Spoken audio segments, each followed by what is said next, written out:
আসসালামু আলাইকুম ওয়া রাহমাতুল্লাহি ওয়া বারাকাতুহু। সুপ্রিয় দর্শক শ্রোতা, আজকে আমরা মুসলমানরা মুমিনরা মাত্র দুইটি অভ্যাসে যদি নিজেকে পরিণত করতে পারে, নিজের মধ্যে মাত্র দুইটি আমল যদি করতে পারে, তাহলে সে নিশ্চিত জান্নাতে প্রবেশ করবে।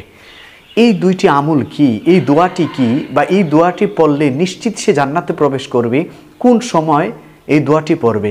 মাত্র ছোট্ট একটি আমল নিয়মিতভাবে যদি আপনি পড়তে পারেন, তাহলে নিশ্চিত আপনি জান্নাতে প্রবেশ করবেন। তো দর্শক, কোন সেই দোয়াটি, কোন সেই আমলটি যে পড়লেই আমরা জান্নাতে প্রবেশ করতে পারবো, সেই দোয়াটি সম্পর্কে এখন আমরা জানব। আল্লাহর হাবিব সাল্লাল্লাহু আলাইহি ওয়াসাল্লামের জলিল কদর সাহাবী হযরত আব্দুল্লাহ ইবনে আমর রাদিয়াল্লাহু তাআলা থেকে বর্ণিত, তিনি বলেন, প্রিয় নবী সাল্লাল্লাহু আলাইহি ওয়াসাল্লাম বলেছেন, কোনো মুমিন ব্যক্তি যদি নিজেকে দুইটি আমলে পরিণত করতে পারে, দুইটি অভ্যাসে পরিণত করতে পারে, তাহলে সে নিশ্চিত জান্নাতে প্রবেশ করবে। সুবহানাল্লাহ। এই হাদিসটি আপনারা পেয়ে যাবেন তিরমিজি শরীফের মধ্যে, ইমাম নাসাই শরীফের মধ্যে, আবু দাউদ শরীফের মধ্যে, তারপর হচ্ছে ইবনে মাজাহ শরীফের মধ্যে আসছে। হাদিসটি বর্ণনা করতে গিয়ে তিনি বলেছেন যে মাত্র দুইটি অভ্যাসে যদি নিজেকে পরিণত করতে পারে, তাহলে সে জান্নাতে প্রবেশ করবে। সুবহানাল্লাহ, সুবহানাল্লাহ। এক নাম্বার অভ্যাস হচ্ছে, কোনো ব্যক্তি যদি 5 ওয়াক্ত নামাজ পড়ে, আমরা 5 ওয়াক্ত নামাজ পড়ি, মুসলমান যেহেতু 5 ওয়াক্ত নামাজ পড়তে হয়, আর এই দুইটি অভ্যাস মুসলমান যারা 5 ওয়াক্ত নামাজ পড়বে তাদের জন্যই সহজ।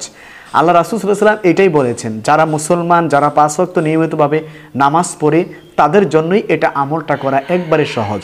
এক নাম্বার অভ্যাস হচ্ছে, কোনো ব্যক্তি যদি 5 ওয়াক্ত ফরজ নামাজের পরে সালাম ফিরানোর সাথে সাথে কোনো ব্যক্তির সাথে কথা না বলে, কারোর সাথে কোনো কথা না বলে, সে যদি মাত্র এই তাসবিহগুলো 10 বার করে পড়ে, আল্লাহর হাবিব বলেছেন সে জান্নাতে প্রবেশ করবে। সুবহানাল্লাহ। সেই তাসবিহটি কি? তাসবিহটি হচ্ছে সুবহানাল্লাহ 10 বার, আলহামদুলিল্লাহ 10 বার, আল্লাহু আকবার 10 বার।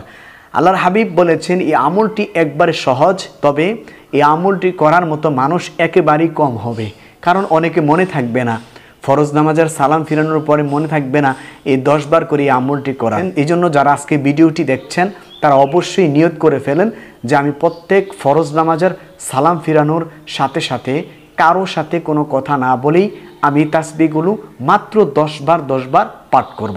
তাহলে আল্লাহ রাব্বুল আলামিন আপনাকে সহজ করে দিবে। 2 নম্বরে যে অভ্যাসটির কথা বলেছেন, 2 নম্বরে যে আমলটির কথা বলেছেন, সে আমলটি একেবারেই সহজ। আমরা সারাদিন ক্লান্ত হয়ে, আমরা সারাদিন কাজকর্ম করার পরে, 5 ওয়াক্ত নামাজ পড়ার পরে, আমরা রাত্রে এশার নামাজের পরে আমরা সকলেই কি করি? খাবার খেয়ে তারপর আমরা ঘুমাতে যাই।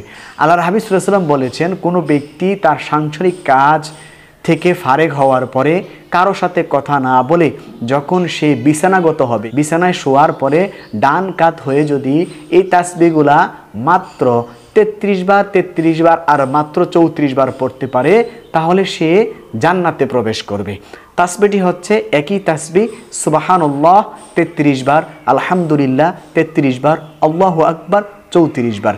মাত্র এই দুইটি অভ্যাসে যদি আপনি আমি আমলের দ্বারা অভ্যাসিত হতে পারি, অভ্যাস করে নিতে পারি, তাহলে আমরা নিশ্চিত জান্নাতে প্রবেশ করব। তো দর্শক, এই তাসবিহগুলো সকল মুমিন মুসলমানকে এবং যারা আমার এই ভিডিওটি দেখতেছেন সকলকে অনুরোধ করছি, আপনারা অবশ্যই 5 ওয়াক্ত ফরজ নামাজের পরে 10 বার সুবহানাল্লাহ, 10 বার আলহামদুলিল্লাহ, 10 বার আল্লাহু আকবার, আর রাত্রে যখন ঘুমাতে যাবেন তখন বিছানায় শুয়ে ডান কাঁধ হয়ে 33 বার সুবহানাল্লাহ, 33 বার আলহামদুলিল্লাহ, 33 বার আল্লাহু আকবার পড়ে নেবেন। ইনশাআল্লাহ এই অভ্যাসটা যদি আপনি নিজের মধ্যে গঠন করতে পারেন, আপনি দুনিয়া থেকে চলে যাওয়ার পরে নিশ্চিত আপনি জান্নাতে প্রবেশ করবেন। আল্লাহ রাব্বুল আলামিন আমাদের প্রত্যেককে এই আমলটি সঠিকভাবে করার তৌফিক দান করুক। আসসালামু আলাইকুম ওয়া রাহমাতুল্লাহি ওয়া বারাকাতুহু।